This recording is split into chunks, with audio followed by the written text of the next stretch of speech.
നമസ്കാരം. ഞങ്ങളുടെ ഡൽഹി യാത്രയുടെ ഒരു പുതിയ പാട്ടിലേക്ക് എല്ലാവർക്കും സ്വാഗതം.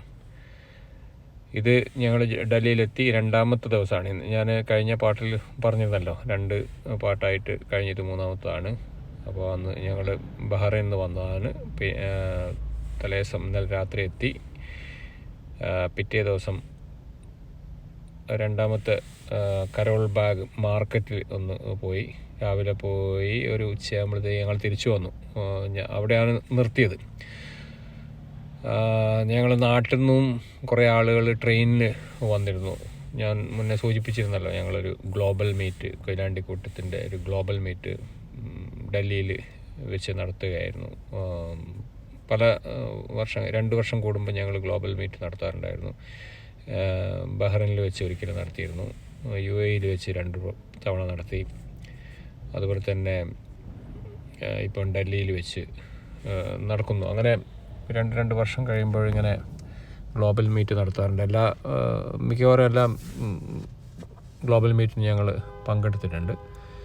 അപ്പം അതുമായി ബന്ധപ്പെട്ടാണ് ഞങ്ങൾ ഡൽഹിയിൽ വന്നിരിക്കുന്നത്.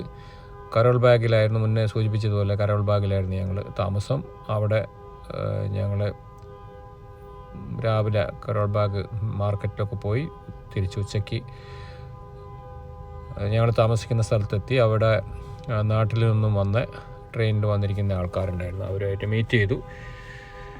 ഞങ്ങൾ ഒന്നിച്ചുള്ള ഒരു പരിപാടിയല്ല ഞങ്ങൾ വൈകിട്ട് പ്ലാൻ ചെയ്ത്. അവർ പറഞ്ഞു ഇൻഡിവിജ്വലി നിങ്ങൾക്ക് പോകേണ്ട സ്ഥലത്തൊക്കെ മാർക്കറ്റിൽ, ഈ കരോൾ ബാഗ് മാർക്കറ്റിൽ പോകുന്ന ആൾക്കാർക്ക് പോവാം. പിന്നെ സരോജിനി മാർക്കറ്റ്, സരോജിനി നഗർ എന്നാണ് പറയുക, പക്ഷേ സരോജിനി മാർക്കറ്റ് എന്നും പറയുന്ന കേൾക്കാം. അപ്പോൾ ഞങ്ങൾ രാവിലെ അവിടെ പോയതുകൊണ്ട് ഞങ്ങൾ മകളും ട്രെയിനിനാണ് വന്നത്. അവൾ നാട്ടിലേക്ക് 2 ആഴ്ച മുന്നേ പോയതാണ്. അവിടെ വെച്ചിട്ട് ട്രെയിനിന് അവൾ വന്നു. ഞങ്ങളിവിടെ ഫ്ലൈറ്റിന് ഞങ്ങൾ ഡൽഹിയിലെത്തി. ഞങ്ങൾ മീറ്റ് ചെയ്ത് അവിടെ നിന്ന് ഒന്നിച്ച് വൈകിട്ട് ഞങ്ങൾ കരോൾ ബാഗിലേക്കുള്ള സരോജിനി മാർക്കറ്റിലേക്കുള്ള യാത്രയിലാണ്. പലരും പല ഭാഗത്തേക്ക് പോയിരിക്കുന്നു. ഞങ്ങൾ രാവിലെ അവിടെ കരോൾ ബാഗ് മാർക്കറ്റിൽ പോയതുകൊണ്ട് അവിടത്തേക്ക് പോകാതെ നേരെ സരോജിനി മാർക്കറ്റിലേക്കാണ്, സരോജിനി നഗർ, സരോജിനി മാർക്കറ്റ് എന്നൊക്കെയാണ് പറയുന്നത്, അവിടത്തേക്കുള്ള യാത്രയാണ്. ഇത് ഡൽഹിയിൽ ഞങ്ങൾ ഏകദേശം നോർത്ത് സൈഡിലാണ് ഞങ്ങൾ താമസിക്കുന്നത്. തിരിച്ച് ഞങ്ങൾ സൗത്തിലോട്ട് വരണം. ഏകദേശം ഡൽഹിയുടെ പ്രധാനപ്പെട്ട ഒരു സ്ഥലം കൂടിയാണ് ഈ സരോജിനി നഗർ എന്ന് പറയുന്നത്. അവിടത്തേക്ക് ഏകദേശം ഒരു 13-14 കിലോമീറ്റർ ഉണ്ടാവും. അപ്പം റോഡ് ആദ്യമൊക്കെ നല്ല തിരക്കിലായിരുന്നു, പിന്നീട് അത് ഇങ്ങനെ കുറഞ്ഞു വന്നു. പിന്നെ ചാണക്യപുരി എന്ന് പറയുന്ന സ്ഥലത്തൂടെയൊക്കെയാണ് ഇത് പോകുന്നത്. അത് കഴിഞ്ഞതിന് ശേഷമാണ് ഈ സരോജിനി നഗറിലേക്ക് എത്തുന്നത്. സരോജിനി മാർക്കറ്റ് എന്ന് പറയുന്നത് പ്രധാനപ്പെട്ട ഒരു മാർക്കറ്റ് തന്നെയാണ്. വളരെ ചീപ്പായിട്ടുള്ള നല്ല സാധനങ്ങളൊക്കെ കിട്ടുന്ന ഒരു സ്ഥലം കൂടിയാണ് ഈ സരോജിനി മാർക്കറ്റ്. വന്നപ്പോഴേ മകൾ ഇങ്ങനെ പറയുന്നുണ്ടായിരുന്നു, നമുക്ക് സരോജിനി മാർക്കറ്റിൽ പോകണം. അവിടെ ഒരുപാട് വസ്ത്രങ്ങളും അതുപോലെ തന്നെ ഓർണമെൻറ്റ്സൊക്കെ കയ്യിലും കഴുത്തിലും കാതിലൊക്കെ ഇടുന്ന ഒരുപാട് അങ്ങനെയുള്ള ഓർണമെൻറ്റ്സൊക്കെ വളരെ ചീപ്പായിട്ടുള്ള ഇത് കിട്ടും. പക്ഷെ നല്ല ക്വാളിറ്റിയുള്ള സാധനങ്ങളുണ്ട്. അതെല്ലാം നമ്മൾ നോക്കിയെടുക്കണം. അവിടെ പോകുമ്പോഴേ അത് മനസ്സിലാവുള്ളൂ. നല്ല തിരക്കേറിയ ഒരു ഉത്സവപ്പറമ്പിൽ പോയ ഒരു പ്രതീതിയാണ് നമുക്കവിടെ ജനിക്കുന്നത്. ഒന്ന് ശ്രദ്ധിക്കേണ്ടതെന്ന് പറഞ്ഞാൽ, ഞങ്ങൾ പോകുമ്പോഴേ അവിടുന്ന് പറയുന്നുണ്ടായിരുന്നു, നിങ്ങളുടെ കയ്യിലെന്തെങ്കിലും അങ്ങനെ പെട്ടെന്ന് അങ്ങനെ എടുത്തു മാറ്റാവുന്ന എന്തെങ്കിലും സാധനം ഉണ്ടെങ്കിൽ അത് വളരെ സൂക്ഷിക്കണം. പ്രത്യേകിച്ച് പേഴ്സ്, അതുപോലെ തന്നെ നിങ്ങളെ ആഭരണങ്ങളൊക്കെ ഉണ്ടെങ്കിൽ അത് സൂക്ഷിക്കണം. അങ്ങനെ പിടിച്ചു പറയൊന്നുമില്ല, പക്ഷേ നിങ്ങളറിയാതെ തന്നെ നിങ്ങൾ പറ്റിക്കപ്പെടും. നിങ്ങളറിയാതെ തന്നെ നിങ്ങളുടെ കയ്യിലുള്ള സാധനങ്ങൾ അവിടെ നഷ്ടപ്പെടും. അതിന് വളരെ വിദഗ്ധരായ കുറേ ആളുകളൊക്കെ അവിടെ ഉണ്ട്. അതുകൊണ്ട് ആ ഒരു കാര്യത്തിൽ മാത്രം ശ്രദ്ധിച്ചാൽ മതി. മറ്റുള്ള പിടിച്ചുപറിയോ അല്ലെങ്കിൽ നിങ്ങൾ പ്രയോഗിച്ച് നിങ്ങളുടെ കയ്യിലുള്ള സാധനങ്ങൾ അങ്ങനെ പിടിച്ചു പറിച്ചു കൊണ്ടുപോകുന്ന അങ്ങനെയൊന്നും പേടിക്കാനൊന്നുമില്ല. ഇത് ശ്രദ്ധിച്ചാൽ മതി. വളരെ വിദഗ്ധമായിട്ട് നിങ്ങളെ എന്തെങ്കിലും സാധനങ്ങളുണ്ടെങ്കിൽ അത് നിങ്ങൾക്ക് നഷ്ടപ്പെടാനുള്ള സാധ്യതയുണ്ട്.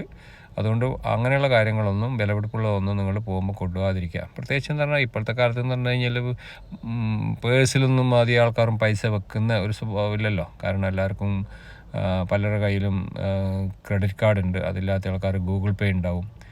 അപ്പം കാശ് എന്ന് പറയുന്നത് വളരെ, എൻ്റെയൊക്കെ പേഴ്സിലൊക്കെ ഞാനൊക്കെ വളരെ ചെറിയ പൈസയൊക്കെയാണ് സാധാരണ വെക്കാറുള്ളൂ. പക്ഷേ നമ്മുടെ രേഖകളൊക്കെ ഉണ്ടാവുമല്ലോ. അപ്പം നമ്മളെ നാട്ടിലൊക്കെ പ്രത്യേകിച്ച് എന്ന് പറഞ്ഞാൽ ആധാർ കാർഡൊക്കെ അതൊക്കെ നമ്മൾ കൊണ്ടുപോകാതിരിക്കാനും പറ്റില്ല. ഇൻ കേസ് എന്തെങ്കിലും ഒരു ഇഷ്യൂസൊക്കെ ഉണ്ടെങ്കിൽ നമ്മൾ ഐഡൻറ്റിറ്റി അറിയണമല്ലോ, ഇത് എവിടെ ആരാന്നുള്ളതൊക്കെ. അപ്പോൾ അതുകൊണ്ട് മിക്കവാറും ആളുകളുടെ പേഴ്സിൽ ഈ പറയുന്ന ആധാർ കാർഡ് എന്തായാലും ഉണ്ടാവും. അതാണ് നമ്മൾ കുഴക്കുന്നൊരു സംഭവം. നമ്മൾ പേഴ്സിൽ എപ്പോഴും അത് വെക്കുമ്പോൾ അതൊന്നുകിലും മറ്റിടത്തെങ്കിലും നമ്മൾ പെട്ടെന്ന് പോകാത്ത വിധത്തിൽ എവിടെയെങ്കിലും സൂക്ഷിച്ച് വെക്കുക എന്നുള്ളതാണ് പ്രധാനമായിട്ടും. അപ്പോൾ ഞങ്ങൾ ഈ ചാണക്യപുരി കഴിഞ്ഞു.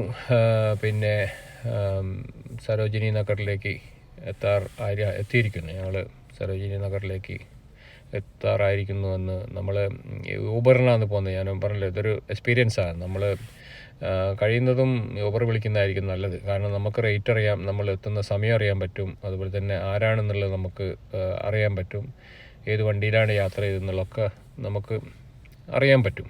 അപ്പോൾ യൂബറായിരിക്കും ഏറ്റവും നല്ലത്. അതുകൊണ്ട് ഈ ഊബറിൽ അവരും മേപ്പിട്ടിട്ട് തന്നെയാണ് പോയിക്കൊണ്ടിരിക്കുന്നത്. അപ്പോൾ അതിലിങ്ങനെ പറയും നമ്മൾ എത്താറായി എന്നുള്ളതും എത്തി എന്നുള്ള കാര്യങ്ങളൊക്കെ പറയും. അതായത് ഞങ്ങൾ അവിടെ എത്തി. സരോജിനി നഗർ മാർക്കറ്റിലേക്ക് കടക്കുമ്പം തന്നെ നമുക്ക് ആ ഒരു ഉത്സവപ്പറമ്പിൽ എത്തിയ ഒരു പ്രതീതി ജനിക്കുന്നതാണ്.